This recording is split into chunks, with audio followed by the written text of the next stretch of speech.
Okay, another interpretation of the double integral, aside from volume, is as the mass of a thin plate. And that is if the function that we're given is a density function. So suppose we have our double integral over region R of f of x, y, dA. And R is a very, very thin plate that has density f of xy at any point xy on the xy plane. So imagine we have a little tiny rectangle inside of our plate, and there's a little point there. That point there has mass of f of xy. And then density of f of xy. That's what I meant, density of f of xy.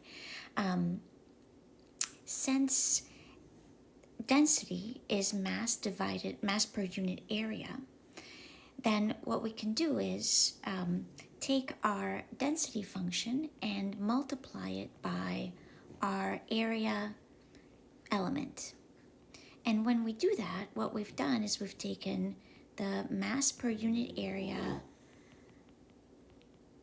the density of our tiny little rectangle inside of our plate, we multiply it by a change in area. And so this results in the mass of the area around one tiny little point on that thin plate. So the mass of the, let's say, the kth rectangle, if we've partitioned our thin plate into rectangles.